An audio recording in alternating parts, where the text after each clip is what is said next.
नमस्कार विद्यार्थी मित्रांनो, मी प्राध्यापिका डॉक्टर मीनाक्षी पाटील, महाराजा सयाजीराव गायकवाड महाविद्यालय आणि मी आपणा सर्व विद्यार्थ्यांचे सावित्रीबाई फुले पुणे विद्यापीठ व महाराजा सयाजीराव गायकवाड महाविद्यालयाच्या वतीने आपल्या प्रथम वर्ष वाणिज्य या विषयाच्या मराठीच्या अभ्यासासाठी आपल्या सर्वांचं या शैक्षणिक वर्षात स्वागत करते. विद्यार्थी मित्रांनो, आपण झूम ॲप्लिकेशनद्वारे मीटिंगमध्ये अभ्यास करणारच आहोत, पण त्याआधी आपल्या सर्वांना नेमका अभ्यासक्रम काय आहे ते सांगण्यासाठीचा हा माझा ऑडिओ असलेला व्हिडिओ आपल्यासाठी मी या ठिकाणी सादर करत आहे. प्रथम वर्ष वाणिज्य म्हणजेच FY BCom. आपण सर्वजण वाणिज्य विषयाचे विद्यार्थी असलात तरी आपली मराठीशी नाळ काही तुटलेली नाही आणि म्हणूनच आपल्याला आपल्या कौशल्य विकासासाठी नेमक्या ज्या गोष्टींची आवश्यकता आहे त्या या अभ्यासक्रमामध्ये समाविष्ट केलेल्या आहेत. आता आपण अभ्यासक्रमाचा थोडक्यात गोषवारा बघूया की आपला अभ्यासक्रम नेमका संपूर्ण वर्षाचा कसा असेल. आपलं जे पहिलं सत्र आहे त्या पहिल्या सत्राच्या विषयाचं नाव आहे भाषा, साहित्य आणि कौशल्य विकास. आता ज्यावेळेस विद्यापीठ अभ्यासक्रम तयार करतं त्यावेळेस त्या अभ्यासक्रमाची अनेक सारी उद्दिष्ट असतात. कारण आपण ज्या विषयाचा अभ्यास करतो किंवा ज्या प्रवाहाचा म्हणजे कला शाखा असेल, वाणिज्य शाखा असेल, विज्ञान शाखा असेल, तिथून बाहेर पडल्यानंतर आपल्याला पुढे आपल्या करिअरच्या काय संधी असतील आणि त्याच्यामध्ये आपल्याला कोणकोणत्या कौशल्यांची गरज पडेल त्या अनुषंगाने हा अभ्यासक्रम तयार केलेला असतो. फक्त गुण मिळवणे किंवा आपल्या सर्टिफिकेटवर खूप सारे मार्क असणे हे महत्त्वाचं आहेच, पण त्यासोबत आपल्याकडे अशा खूप गोष्टी असणं गरजेचं आहे. आपल्या व्यक्तिमत्वामध्ये आपल्या अंगभूत अनेक कौशल्यांचा विकास होणं गरजेचं आहे आणि या सगळ्या गोष्टींचा विचार करून हा अभ्यासक्रम तयार केलेला असतो. आत्तापर्यंत अनेक वर्ष किंवा तुम्ही महाविद्यालयीन जीवनामध्ये आल्यानंतर तुम्हाला माहिती आहे की आपण तासिकांना बसतो. आता ह्या कोरोनाच्या प्रभावामुळे किंवा कोरोनाच्या महामारीच्या साथीमुळे सर्व ठिकाणी ऑनलाईन आणि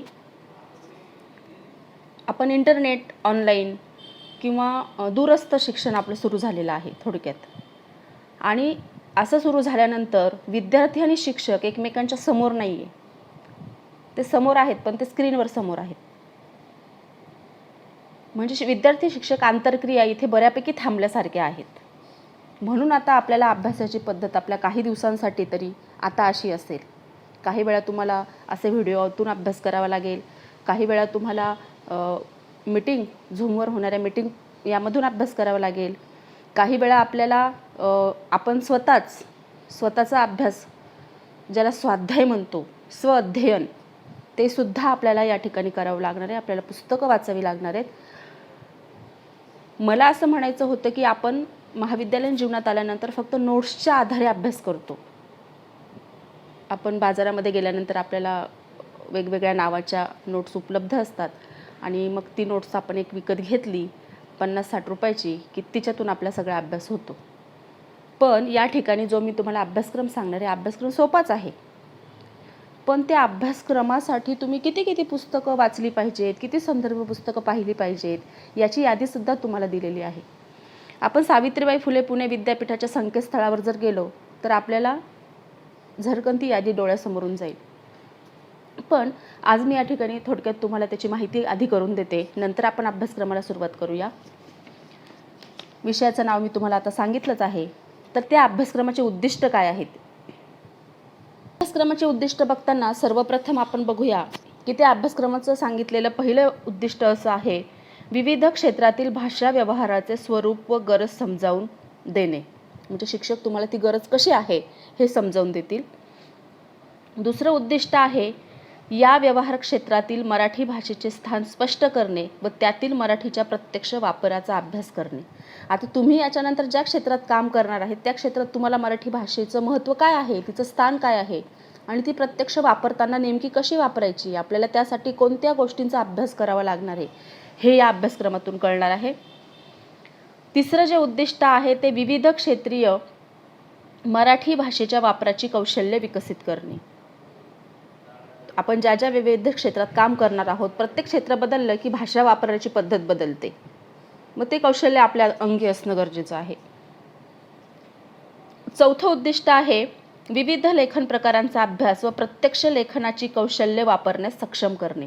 म्हणजे तुम्ही सक्षम झाला पाहिजेत असं हे अभ्यासक्रमाचं उद्दिष्ट आहे की लेखन प्रकार कोणते कोणते आहे. मग निबंध लेखन आहे, वैचारिक लेखन आहे, ललित लेखन आहे, वाणिज्यविषयक कसं लेखन आहे, हे विविध लेखन प्रकार तुम्हाला माहीत असणं आणि प्रत्यक्ष तुम्हाला ती लिहिता येणं, हे कौशल्य तुमच्या अंगी असणं महत्त्वाचं आहे. पाचवं जे उद्दिष्ट आहे ते विविध क्षेत्रातील कर्तृत्ववान व्यक्तींच्या कार्याची व विचारांची ओळख करून देणे. हे सर्वात महत्त्वाचं आहे. कारण आपण ज्या कोणत्या क्षेत्रात जाणार आहोत त्या क्षेत्रामध्ये जाण्याआधी आपल्या आधी जी लोक त्या पायवाटेवरून गेलेत ते कशी गेलीत, त्यांचं आयुष्य कसं होतं, ती कशी जगलीत, नेमकं त्यांच्या आयुष्यामध्ये जी उपलब्ध परिस्थिती त्यांना होती ती खरोखर त्यांना पोषक होती का ते काम करण्यासाठी, किंवा ते ज्या वाटेवरून गेले किंवा त्यांनी जो संघर्ष केला किंवा त्यांनी जे यश संपादन केलं, नेमकं ते कशा पद्धतीने किंवा कशा प्रेरणांनी किंवा कशा कष्टांनी केलं, ह्यातून आपल्याला प्रेरणा मिळेल, आपल्याला त्यांची माहिती होईल आणि आपण आणि आपल्या आणि त्यांच्या जीवनाची तुलना करून आपल्या लक्षात येईल की अरे आपल्यासाठी हे फार सोपं आहे, त्यांच्यासाठी किती अवघड होतं. आणि एक सकारात्मकता, एक जगण्याची नवी आशा, एक नवीन ध्येय गाठण्याची आशा यातून निर्माण होईल असं मला वाटतं. आणि म्हणूनच हे पाचवं उद्दिष्ट फार महत्त्वाचं आहे की विविध क्षेत्रातील कर्तृत्ववान व्यक्तींच्या कार्याची व विचारांची ओळख करून घेणे. सहावं जे शेवटचं उद्दिष्ट या ठिकाणी दिलेलं आहे ते आहे विद्यार्थ्यांमध्ये नैतिक, व्यावसायिक व वैचारिक मूल्यांची जोपासना करणे. हे सर्वात जास्त महत्त्वाचं उद्दिष्ट आहे. हे उद्दिष्ट आपल्याला एक चांगला माणूस बनणं गरजेचं आहे असं सांगतो. कारण मुळात आपण कुठलाही व्यवसाय करू, अगदी आपण छोटंसं चहाचं हॉटेल जरी टाकलं किंवा आपण एक मोठं कापड दुकान जरी टाकलं किंवा आपण बँकिंग क्षेत्रामध्ये एक मोठे अधिकारी जरी झालो, तरी आपल्यामध्ये नैतिकता, आपण जो व्यवसाय करतो त्या व्यवसायाबद्दल असणारी काही मूल्य आणि सर्वात महत्त्वाचं म्हणजे ज्याच्यावर आपल्या जीवनाची दिशा ठरलेली असते असे विचार, अशा वैचारिक मूल्यांची जोपासना जर आपल्यामध्ये झाली तर आपण एक चांगले विद्यार्थी होऊ. आपल्याला फक्त खूप ज्ञान मिळवणं आणि ते ज्ञान पेपरमध्ये मांडून खूप सारे मार्क मिळवणं हा एकमेव उद्देश नाही. त्यासोबत आपल्यामध्ये आत्ता जी मी 6 उद्दिष्ट वाचून दाखवले, या 6 उद्दिष्टांमधले सगळे मूल्य, सगळे कौशल्य आपल्यामध्ये विकसित झालीच पाहिजे असा अभ्यासक्रमाचा हेतू आहे, असं अभ्यासक्रमाचं उद्दिष्ट आहे. आणि ते उद्दिष्ट सगळी डोळ्यासमोर ठेवून तुमचा प्रथम वर्ष वाणिज्य म्हणजेच FY BComचा अभ्यासक्रम तयार केलेला आहे. आता आपण अभ्यासक्रम बघूया. प्रथम सत्रामध्ये तुम्हाला घटक 1 आणि घटक 2 असे 2 घटक आहेत. आता घटक 1 जो आहे त्याच्यामध्ये निबंध लेखन, वैचारिक लेखन, ललित लेखन आणि वाणिज्य विषयक लेखन असे 4 उपप्रकार आपल्याला अभ्यासायचे आहेत. आणि यानंतर तुम्हाला जो दुसरा घटक आहे त्यासाठी एक पाठ्यपुस्तक आहे. त्या पाठ्यपुस्तकाचं नाव आहे उत्कर्ष वाटा, जे पुस्तकाचे संपादक प्राध्यापक डॉक्टर शिरीष लांडगे, प्राध्यापक डॉक्टर तुकाराम रोंगटे आणि प्राध्यापक डॉक्टर राजेंद्र सांगळे आहे. असं उत्कर्ष वाटा नावाचं एक संपादित केलेलं एक प्रेरणादायी पुस्तक आपल्याला अभ्यासक्रमासाठी आहे, जे पुस्तक शब्दालय प्रकाशनाने श्रीरामपूर यांनी प्रकाशित केलेलं आहे. आता आपण बघूया की आपल्याला ज्या प्रथम सत्राचा जो अभ्यास आहे, तुम्हाला माहिती आहे की मागच्या वर्षापासून प्रश्न पद्धती, त्यानंतर नवीन अभ्यासक्रम आलेला आहे. आणि ह्या नवीन अभ्यासक्रमामध्ये पहिल्या सत्रामध्ये तुमची पूर्ण 100 मार्कांची एक परीक्षा होणार आहे आणि दुसऱ्या सत्रामध्ये पूर्ण 100 मार्कांची एक परीक्षा होणार आहे, जिला आपण विद्यापीठ सत्र परीक्षा म्हणूया. पहिल्या सत्राची विद्यापीठ सत्र परीक्षा ही 100 मार्कांची असेल. त्यातील 70 मार्कांची परीक्षा ही विद्यापीठाकडून घेण्यात येईल आणि 30 मार्क जे आहेत, 30 गुण जे आहेत ते अंतर्गत मूल्यमापनाला देण्यात येतील. आता अंतर्गत मूल्यमापन म्हणजे काय की ते कॉलेज तुम्ही ज्या महाविद्यालयात, म्हणजे आपल्या महाराजा सयाजीराव गायकवाड महाविद्यालयामध्ये ती 30 मार्कांची परीक्षा आम्ही मराठीचे प्राध्यापक आपली घेऊ. आता परीक्षा म्हटल्यावर घाबरून जायचं काम नाही. 30 मार्कांसाठी आपल्याला काय आहे तर आपल्याला काही मार्कांची लेखी परीक्षा होईल काही प्रश्नमंजुषा दिल्या जातील, काही ठिकाणी तुम्हाला प्रेझेंटेशन करायचं असेल, एखादा प्रकल्प दिला जाईल किंवा गृहपाठ दिला जाईल. म्हणजे तुमच्यामध्ये वेगवेगळ्या गुणांचा विकास होण्यासाठी हे 30 मार्क्स आपल्याला आपल्या महाविद्यालयातल्या परीक्षातून दिले जातील. त्याच्यामध्ये आपल्याला आपले जे कौशल्य आहेत ते कौशल्य दाखवावे लागतील आणि उरलेल्या 70 मार्कांची परीक्षा हे विद्यापीठ घेईल. आता त्यात किती प्रश्न कसे असतील याची माहिती मी आपल्याला पुढच्या अनेक व्याख्यानांमध्ये देईलच. त्यानंतर हे झालं पहिलं सत्र. आता पहिल्या सत्रात हे असलं तरी दुसऱ्या सत्रात काय आहे याची उत्कंठा आपल्या सर्वांना असतेच. मग दुसऱ्या सत्रामध्ये काय असेल? दुसऱ्या सत्राचं लगेच नाव बदलतं. त्या दुसऱ्या सत्राचं नाव आहे, विषयाचं नाव आहे भाषा आणि कौशल्य विकास. पहिल्या सत्राचं नाव काय होतं ते आपल्या लक्षात आहे. आपण ही नावं लक्षात ठेवणं खूप गरजेचं आहे. भाषा, साहित्य आणि कौशल्य विकास. यात पहिल्या सत्रामध्ये साहित्याचा समावेश. साहित्य म्हणजे काय? जे उत्कर्ष वाटा नावाचं पुस्तक आहे हे साहित्य आहे. दुसऱ्या सत्रामध्ये आपल्याला फक्त आपल्याला व्यावहारिक मराठीचं ज्ञान घ्यायचं आहे. मग याच्यामध्ये काय आहे? तर याच्यामध्ये असं आहे, पहिला घटक जो आहे त्या पहिल्या घटकामध्ये आहे अर्जलेखन व पत्रलेखन. अर्जलेखनाचे विविध नमुने. मग कोणत्या कोणत्या प्रकारचे अर्ज करतो? आपल्याला माहिती आहे की आपण महाविद्यालयातून पदवी घेऊन बाहेर पडणारे विद्यार्थी असतात, पण ते एखाद्या ऑफिसमध्ये गेले, एखाद्या कार्यालयामध्ये गेले की त्यांना पटकन एखादा अर्ज कसा करावा हे कळत नाही. म्हणून आपण मिळवलेल्या ज्ञानाचं उपयोजन कौशल्य विकास यालाच म्हणतात. आणि म्हणून मग हे अर्ज कसे लिहायचे, मग अर्जांचे कोणते कोणते नमुने आहेत याचा अभ्यास आपल्याला यात करायचा आहे. मग विनंती अर्ज, नोकरीसाठी अर्ज, माहितीच्या अधिकारातील अर्ज, संगणकीय अर्जलेखन, युनिकोडमधून मायक्रोसॉफ्ट वर्डमध्ये अर्ज, पत्रलेखन.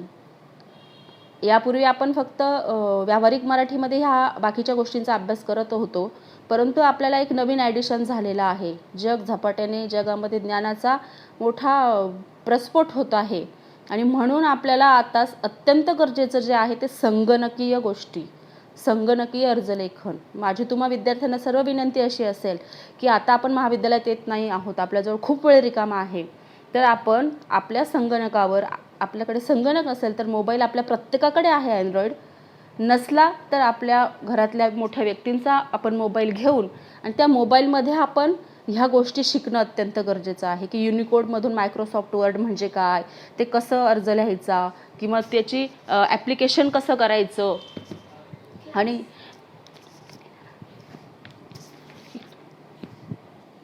आणि म्हणून त्या सर्व जे साधनं आपल्याला उपलब्ध होतील, प्रत्येकाला होईलच असं नाही, हे कंपल्शन पण नाही आहे.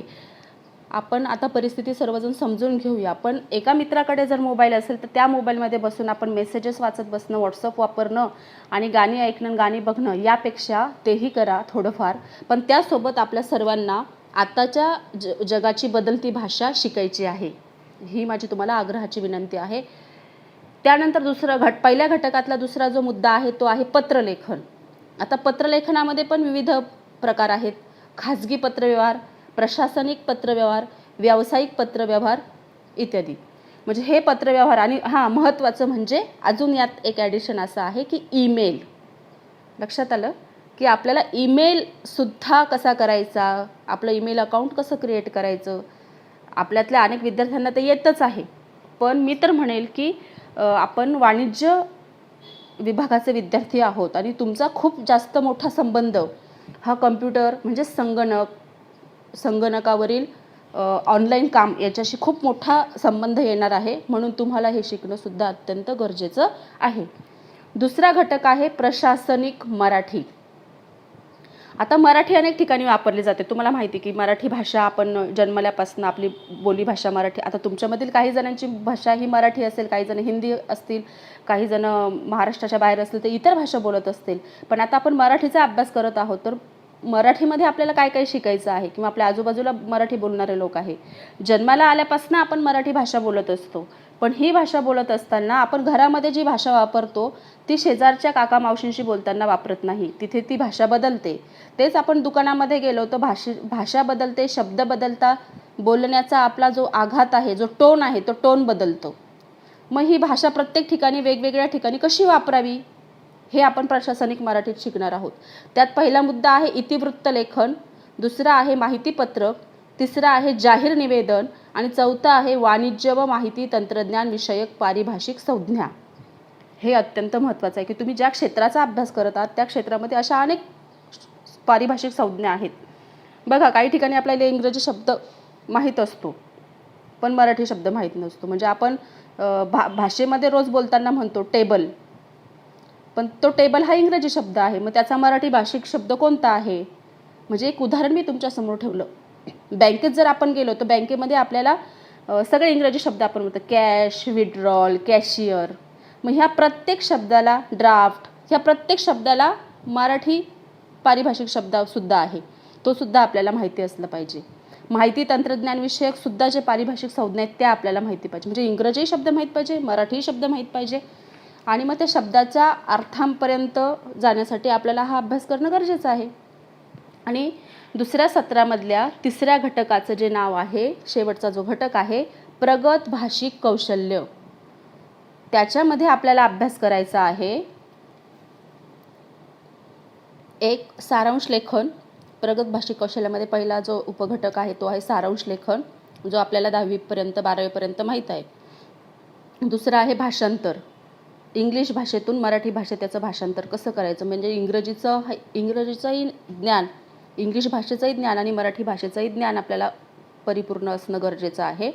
आपण त्यानंतर जाहिरात लेखन, जी वाणिज्य विभागाशी जोडलेली अत्यंत जवळची गोष्ट आहे ती म्हणजे जाहिरात, ॲडव्हर्टाईज. आपण बघतो की असं म्हटलं जातं की हे जाहिरातीचं युग आहे. तर ती जाहिरात लेखन, मग ती जाहिरात लेखन कोणत्या माध्यमांसाठी, तर एक आकाशवाणी, 2 वृत्तपत्र आणि तिसरं दूरचित्रवाणी. म्हणजे थोडक्यात रेडिओ, पेपर आणि प्रसारमाध्यमातलं टेलिव्हिजन. या तिन्हींसाठी जाहिरात लेखन कसं करायचं हे सुद्धा आपण दुसऱ्या सत्रामध्ये शिकणार आहोत. लक्षात आलं? भाषा आणि कौशल्य विकास हे दुसऱ्या सत्राच्या विषयाचं नाव आहे. पहिल्या सत्राची परीक्षा 100 मार्कांची होईल, दुसऱ्या सत्रांची परीक्षासुद्धा 100 मार्कांची होईल. पहिल्या सत्रामध्ये 70 मार्काचा हा विद्यापीठाचा पेपर असेल आणि 30 मार्क महाविद्यालयात घेतला जाईल. त्यासाठी विविध गोष्टी असतील त्या आपल्याला सांगितल्या जातील वेळोवेळी. आणि दुसऱ्या सत्रामध्ये सुद्धा आपल्याला 70 मार्कांचा जो पेपर आहे तो विद्यापीठ घेईल आणि 30 मार्क जे आहे ते 30 मार्क तुम्हाला महाविद्यालयाच्या वतीने वेगवेगळ्या भागात विभागून देण्यात येतील. म्हणजे 100 मार्कांचं पहिलं सत्र, 100 मार्कांचं दुसरं सत्र आपल्याला अभ्यासासाठी आहे, हे लक्षात घ्यायचं आहे. आपला अभ्यासक्रम काय आहे मी तुम्हाला सांगितलेलं आहे. तुम्ही परत जर हे नीट ऐकलं तर तुमच्या सगळं लक्षामध्ये येईल. आणि विद्यापीठ घेणार म्हणजे परीक्षा आपल्या महाविद्यालयांमध्येच होणार, पण आपल्याला 70 मार्काची प्रश्नपत्रिका ही वेगळी असेल आणि 30 मार्काचं अंतर्गत मूल्यमापन असेल. तर परत एकदा मी असा आपल्या सर्वांचं या ठिकाणी स्वागत करीन. यानंतर आपण सतत बोलत राहू, मग आपण मीटिंगद्वारे बोलत राहू किंवा माझे ऑडिओ मी आपल्यापर्यंत पोहोचवत राहीन. आपण सर्व विद्यार्थ्यांना काही अडचणी असेल तर आपण केव्हाही मला यावर प्रश्न विचारू शकतात. त्या प्रश्नांचं निरसन मी करेन आणि आपल्या सर्वांना या नवीन शैक्षणिक वर्षाच्या शुभेच्छा देते. आणि अभ्यासक्रमाची ओळख या ठिकाणी थांबवून यानंतर लगेचच मी आपल्याला आपल्या उत्कर्ष वाटा या पुस्तकातील ज्या पुस्तकात जे साहित्य तुम्हाला अभ्यासासाठी दिलेलं आहे त्या साहित्याचा अभ्यास आपल्याला कसा करायचा आहे त्याचाही लगेच मी आपल्याला आता ऑनलाईन आपल्याला माहिती देईल किंवा तुम्हाला त्यातून नेमकं कसा अभ्यास करायचा आहे किंवा काय आहे उत्कर्ष वाटा पुस्तकामध्ये कशाचा समावेश आहे ह्या पुढच्या व्याख्यानामध्ये मी तुम्हाला सांगेल. त्यासोबतच व्यावहारिक मराठीच्या ज्या 4 मुद्द्यांचा पहिल्या सत्रामध्ये आपल्याला अभ्यास करायचा आहे, निबंध लेखन, वैचारिक लेखन, ललित लेखन आणि वाणिज्य विषयक लेखन, याचीही माहिती मी आपल्याला देईन, याचंही अध्यापन मी आपल्याला करेल. तर आपण सर्वांनी हा अभ्यासक्रम नीट समजून घ्यावा. यानंतर पुढील भाग पुढील व्याख्यानामध्ये मी आपल्यासमोर ठेवेन. धन्यवाद.